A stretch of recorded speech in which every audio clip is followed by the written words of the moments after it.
दीदी इधर आइए। जी भाभी। ननद जी मुझे बहुत जोर से भूख लगी है, आप कुछ करिए ना।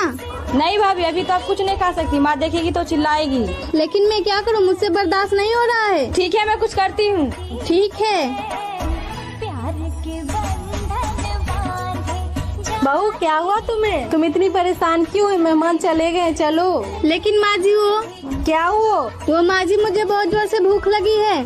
अरे बेटा, तुझे भूख लगी तो मुझे बताना चाहिए था ना। वो माँ जी मुझे डर लग रहा था। अरे बेटा, इसमें डरने वाली कौन सी बात है? मैं भी तो कभी बहू थी, मैं तुम्हारे लिए कुछ खाने को लाती हूँ। आपको दे वीडियो अच्छी लगी तो एक लाइक जरूर करना। सुनो, जब से तुमने इस घर में कदम रखे है ना, तब से हमारे घर में लड़ाई झगड़े बहुत ज्यादा बढ़ गए हैं। मम्मी तुमसे जब भी कुछ बोलती है तुम उसका पलट के जवाब देती हो, एक बात भी सहन नहीं करती हो। एक बात का ध्यान रखना, ये तुम्हारे बाप का घर नहीं है, ये मेरी माँ का घर है, और जो माँ बोलेंगी वो तुम्हें सहन करना पड़ेगा, समझी? और हाँ, तुम्हारी इस घर में तानाशाही नहीं चलने वाली। अगर तुमको इस घर से कुछ ज्यादा प्रॉब्लम हो ना, तो अपने बोरिए बिस्तर उठाओ और दफा हो जाओ। जब आपकी और मेरी लड़ाई होती है ना, तब आपकी माँ हमेशा बीच में आ जाती है और वो हमेशा आपकी साइड लेती हैं, और आप गुस्से में ये तक बोल देते हो कि तू अपनी मायके चली जा।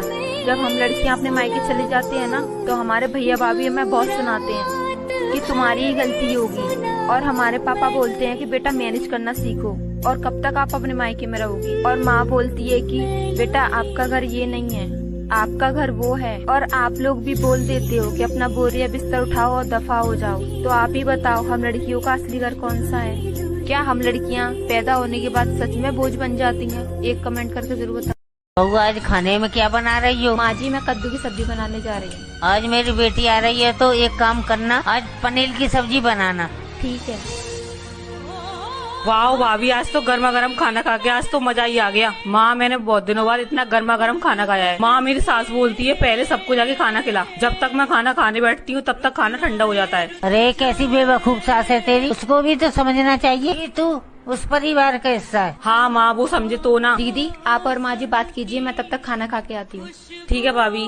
अरे बहू, पहले तू 2 कप चाय बना के लेके आ, बाद में खाना खाइयो। भाभी आप जाइए, जाकर खाना खाइए, तब तक मैं चाय बना के लेके आती हूँ। अरे बेटा, तू क्यों चाय बनाने जाएगी? बहू है ना, बहू चाय बना देगी। अरे वाह माँ, आपकी बेटी की बात आई तो उसकी सास बेवकूफ हो गई। आप कौन सी समझदारी की बात कर रही हैं? बेटा, तू मेरी बेटी होकर के ऐसे क्यों बोल रही है? अरे हाँ माँ, आपको भी तो समझना चाहिए ना, जैसे मैं आपकी बेटी हूँ वैसे भाभी भी किसी की बेटी है ना। हाँ बेटा, तू एकदम सही बोल रही है। बहू, आज से हमारे साथ ही बैठ के खाना